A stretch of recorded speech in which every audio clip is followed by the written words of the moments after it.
Very much important, that is sportsmanship, sports ethics, या कई बार हम देख लेते हैं कि स्पिरिचुअल हेल्थ, ये एक दूसरे के साथ ही रिलेटेड है।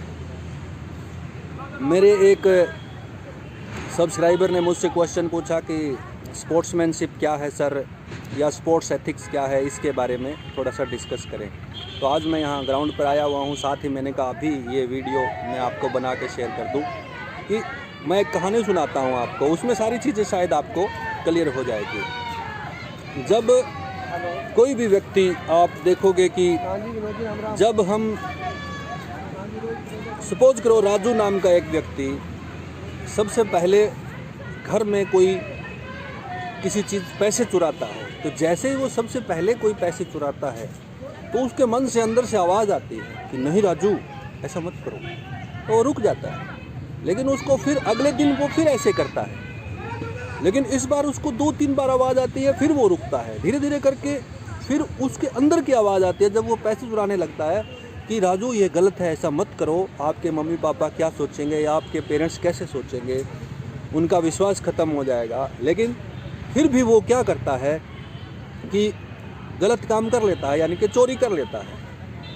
धीरे धीरे करके वो ऐसे करके अलग अलग जगह पे चोरी की शुरुआत कर देता है। तो पहले शुरुआत में तो उसकी आत्मा, उसकी स्पिरिट उसको रोकती है, लेकिन कुछ दिनों बाद वो आत्मा रोकने थक जाती है, रोक कर, और वो मर जाती है। उसी को बोलते हैं कि आत्मा मर गई, स्पिरिचुअल डेथ हो गई है, शरीर जिंदा है लेकिन वो गलत काम को भी बड़े मज़े से कर रहा है, उसको फील नहीं हो रहा है कि वो काम गलत कर रहा है। That is spiritual health. अगर आप कोई भी काम कर रहे हो और आपका मन ये कहता है, आत्मा ये कहती है कि ये गलत है, तो वो that is spiritual health, that is your spiritual health. इसी तरह से स्पोर्ट्स में है, आप कोई भी कंपटीशन कर रहे हो, जब आपकी स्पिरिट, कहते हैं ना कि स्पिरिट से पार्टिसिपेट करो, वही तो बोलते हैं आत्मा से पार्टिसिपेट करो। हालांकि वैज्ञानिक तौर पर यह निष्कर्ष निकाला जाता है कि आत्मा नाम का कोई ऑर्गन नहीं है, लेकिन भारतीय सिस्टम, आध्यात्मिक सिस्टम यह मानता है कि आत्मा है। वही आत्मा तो है जो आपकी बुद्धि को चलाती है सही तरीके से कि क्या गलत है, क्या सही है, या सही क्या करना है। वही स्पोर्ट्समैनशिप में है, वही स्पोर्ट्स एथिक्स है। इसी तरह से एक और कहानी है कि एक कुएं की चिनाई कर रहे थे एक पिता और पुत्र। जैसे ही वो कुएं को ऊपर से चिनना शुरू करते हैं, बनाना शुरू करते हैं पक्का, और नीचे खुदाई करते जाते हैं, लेकिन लास्ट में जब उन्होंने पक्का किया तो लास्ट में एक उनको लॉक करने के लिए ईंट चाहिए थी, जिसको फंसा देते हैं। उसके बाद वो सारी ईंटें जो उन्होंने चिनाई की है वो लॉक हो जाती है।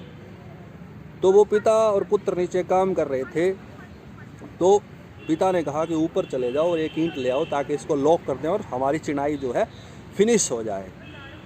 तो उसका पुत्र ने सोचा, आलसी था, उसने कहा ऊपर जाऊंगा, ईंट लेके आऊँगा और यहाँ डालूंगा। उन्होंने कहा पिताजी छोड़ दो, लॉक करने की क्या ज़रूरत है, हम दोनों ही तो है, कौन देखता है। तो उसके पिता ने कहा पुत्र को कि एक और आदमी हमें देख रहा है। कौन? हमारी आत्मा।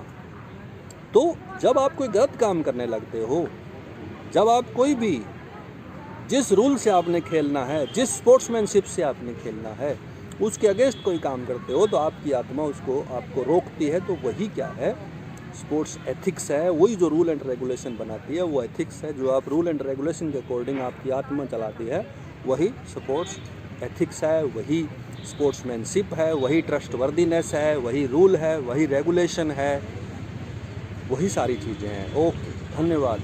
ईश्वर आपको स्वस्थ रखे। थैंक्स।